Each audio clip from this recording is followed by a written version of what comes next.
Bonjour et bienvenue sur France 24 et sur Radio France Internationale. Notre invité aujourd'hui est Moïse Katumbi, le président d'Ensemble pour la République. Et avec moi pour cette interview, Christophe Boisbouvier de RFI.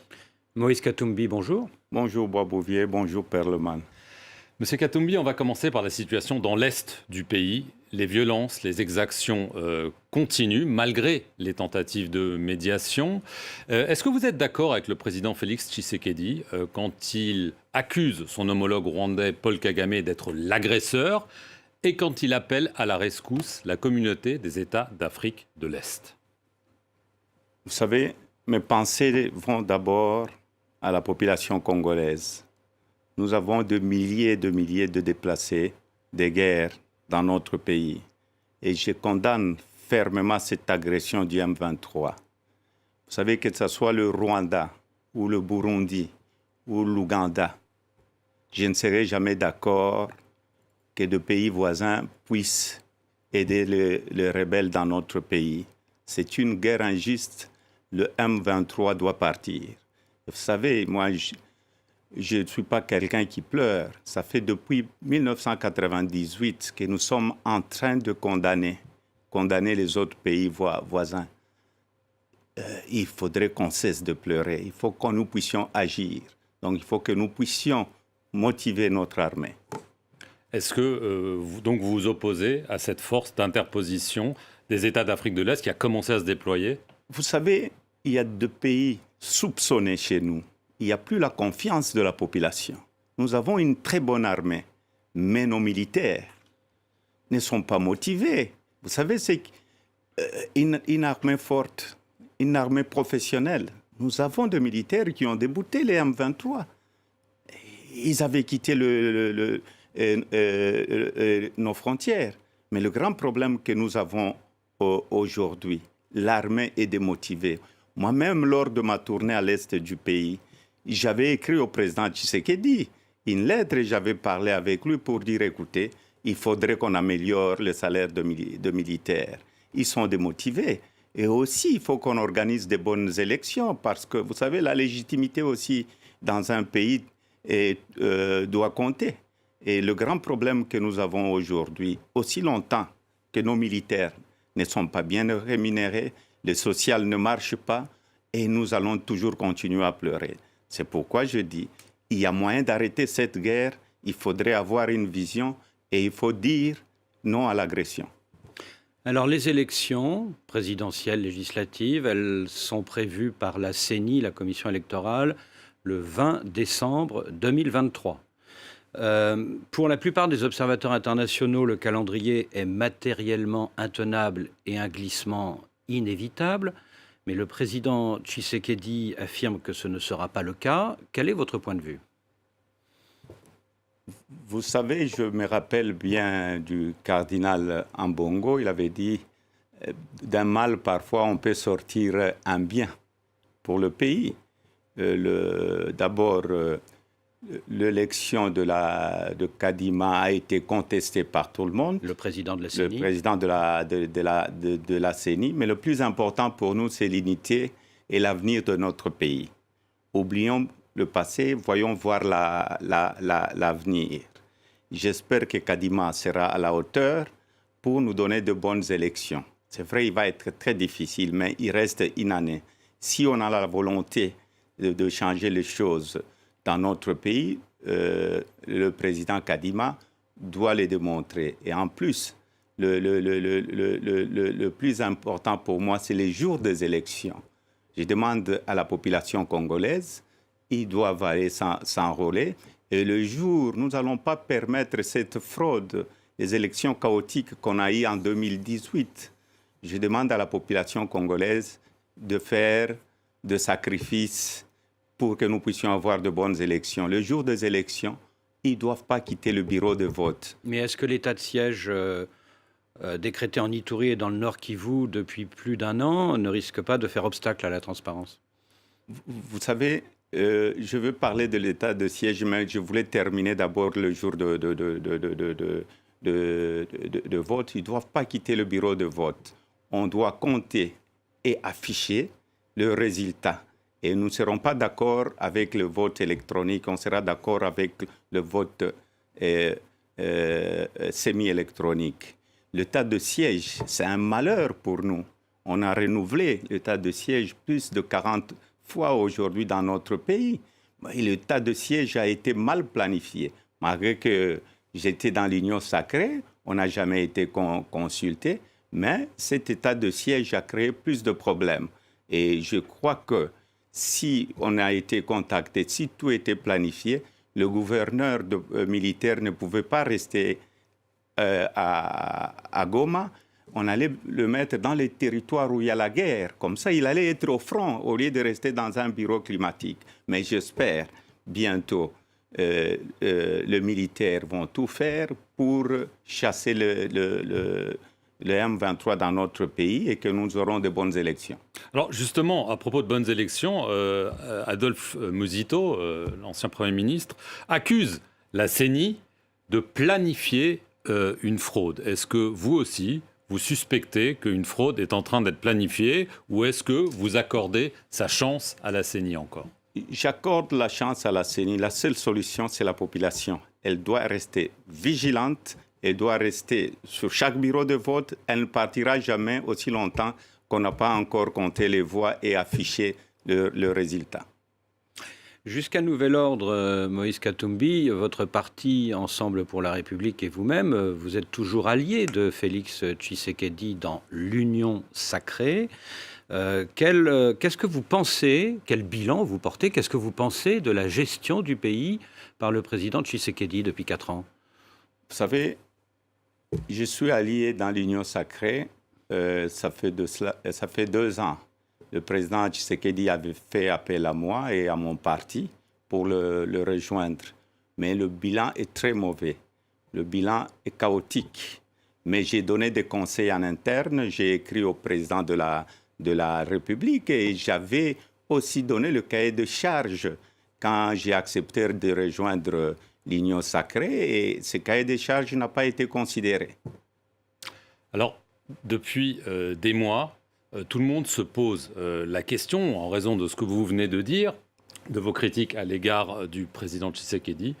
La question est la suivante, est-ce que vous allez, oui ou non, être candidat à l'élection présidentielle de décembre 2023 ? Vous savez, ce n'est pas des critiques, c'est une réalité. J'ai donné de conseils en interne, mais comme la situation continue à être chaotique, je dois sauver un peuple en danger. Et je serai candidat en 2023, mais je dois avaliser ma candidature au congrès de notre parti le 19 à Lubumbashi. Donc, je serai candidat parce que j'ai une vision pour mon pays et j'ai un bilan quand j'étais gouverneur et j'ai de l'expertise aussi. Je ne viens pas là pour faire de l'aventure parce que vous savez, il ne faut pas chercher le pouvoir pour le pouvoir. Je serai un président qui ne pleure pas. Je serai un président qui va trouver des solutions pour son pays. Donc ça y est, votre décision est prise aujourd'hui, vous êtes candidat ? La décision est prise, je suis candidat. Je suis candidat parce que j'ai une vision, j'ai un programme où on va nous respecter. Ce que je ferai, je vais créer de l'emploi. J'ai les infrastructures à refaire, il y a le tourisme. Aussi, on doit aussi reconstruire notre armée, donc la sécurité dans notre pays. J'ai tout un programme. Alors cela signifie qu'avec votre parti Ensemble pour la République, vous allez devoir quitter l'Union sacrée. Vous venez de nous le dire, vous allez tenir un congrès le 19, c'est-à-dire je crois lundi prochain. Ce sera où ? Et est-ce que surtout vous ne craignez pas que beaucoup de vos députés, sénateurs, ministres même, vous avez 5 ministres actuellement dans le gouvernement, ne vous abandonnent pour soutenir le candidat Tshisekedi ? Vous savez, j'ai décidé de quitter, donc j'ai dit au revoir à l'Union sacrée, mais je dois aussi consulter le membre de mon parti le lundi au congrès à Lubumbashi. Je sais qu'il y a des gens qui vont nous quitter. Et c'est ça la démocratie. Ceux qui partent vont laisser la place aux autres. Mais nous allons continuer avec de vrais combattants qui voudront que nous puissions changer la situation de notre pays ensemble pour un Congo meilleur. Alors, cette décision, vous y avez longtemps réfléchi parce qu'elle est lourde de conséquences. Il y a quelques jours, Laurent Batebenga, le président du tribunal de commerce de Lubumbashi, a démissionné. Il a déclaré dans sa lettre de démission, on va le citer, avoir reçu des pressions pour intervenir dans le dossier de votre société, MCK, c'est un long litige, afin, et là je le cite, de priver un adversaire politique des ressources financières qui lui donneraient les moyens de combattre le régime lors des élections de 2023. Il parle de vous, visiblement, et de quoi s'agit-il ? Vous savez, c'est le problème d'une ancienne société à moi qui est MCK. C'est un procès qui était ici à Paris, à la cour d'appel. MCK avait gagné le procès et à la cour de cassation de Paris. Et j'ai lu la démission du juge Batebenga. C'est ce que nous avions condamné ensemble avec le président Tshisekedi, l'arbitraire et l'instrumentalisation de la justice. Heureusement, il y a encore des personnes comme le juge Batebenga, mais nous avons de très bons juges. Nous devons laisser la justice fonctionner convenablement dans notre pays. Pourquoi les gens ne nous respectent pas aujourd'hui? L'instrumentalisation de la justice. Nous devons avoir une justice indépendante. Et pour moi, je ne vais pas faire marche arrière. Je serai candidat. Je sais qu'ils vont encore vouloir créer de faux dossiers. Je suis habitué, mais je me défendrai. Je me défendrai parce que j'ai une vision pour mon peuple. Mais là, quand il parle de pression, ça veut dire quoi? Une pression du pouvoir sur ce juge pour vous nuire. Enfin, c'est de ça qu'on parle, parce que peut-être qu'ils se disent qu'en effet, vous avez les ambitions que vous venez de déclarer. Mais vous savez, j'ai ces ambitions depuis 2016. J'avais déclaré ma candidature. Quand je suis allé à l'Union sacrée, ce n'était pas une plateforme électorale, l'Union sacrée. Il n'y a pas une charte à l'Union sacrée. Chacun est allé pour donner un coup de main. Donc, je suis candidat parce que je vois que mon pays va mal. Et je peux trouver une solution pour mon pays. Je l'ai fait quand j'étais gouverneur. J'ai un bilan, donc j'ai de l'expertise. Après 8 ans de brouille, vous avez serré la main de l'ancien président Kabila. C'était en mai dernier à l'église, à Lubumbashi. Alors évidemment, ça a surpris tout le monde. Mais maintenant que vous nous dites que vous êtes candidat, est-ce qu'on va vers un renversement d'alliance sur le thème « tous contre Tshisekedi » et est-ce qu'on pourrait voir, par exemple, Joseph Kabila ou plusieurs de ses partisans à votre congrès de lundi prochain d'Ensemble pour la République? Vous savez, au congrès, nous allons inviter tout le monde. Nous allons inviter tout le monde au congrès. La réconciliation avec M. Kabila, c'est une réconciliation de Katangé. Donc, je serrai la main au président Kabila. Le plus important pour nous, c'est le pays, c'est le Congo. Je suis un chrétien catholique et j'avais serré la main et ma main était sincère parce que nous devons voir l'avenir en face. Et le plus important pour moi, ce n'est pas, pour le moment, nous n'avons pas un deal politique avec qui que ce soit, mais le parti va voir lors des assises ce que nous devons considérer comme amis et alliés. Y compris, pourquoi pas, les kabylistes? Vous pourriez faire alliance avec les kabylistes? Vous savez, pour le moment, nous avons un grand parti politique. Nous avons notre propre vision avec le parti politique. Pour le moment, nous marchons en tant qu'ensemble pour la République. Mais quand vous dites pour le moment, ça veut dire que ça peut changer, qu'il peut y avoir cette main à l'Église, peut devenir une alliance politique. Non, vous savez, il y a eu la main à l'Église, mais il y a plusieurs candidats qui se sont déclarés, et je respecte tous, je respecte tout le monde.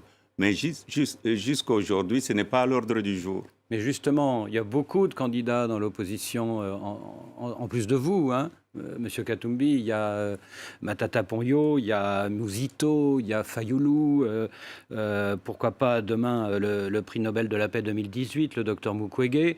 Or, il n'y a qu'un seul tour dans votre pays. Est-ce que cette multitude de candidats de l'opposition ne va pas faire le jeu du président sortant? Vous savez, d'abord, je félicite mes frères candidats. J'espère peut-être qu'il y aura encore une femme qui va devenir aussi candidate. Mais c'est là, vous savez, le grand problème que nous avons aujourd'hui, c'est les élections à un tour. Le jour que je serai réélu président de la République, je vais remettre les élections à 2 tours. Donc, pour être président, pour avoir la légitimité dans notre pays, il faut avoir 50 plus 1. Si vous avez moins de 50%, vous ne pouvez pas défendre la population congolaise. Ça, c'est après 2023, mais là, on parle de maintenant. Oui, donc, quand je parle de maintenant, je n'ai pas peur.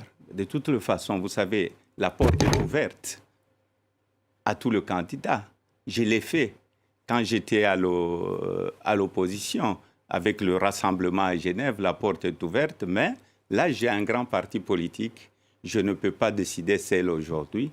Je dois consulter le parti. Et si le parti me donne le mandat de négocier avec les autres, c'est ce qui serait une très bonne chose pour le pays. Merci, Moïse Katumbi, de nous avoir accordé cet entretien. Et merci à vous de nous avoir suivis sur nos 2 chaînes, France 24 et Radio France Internationale.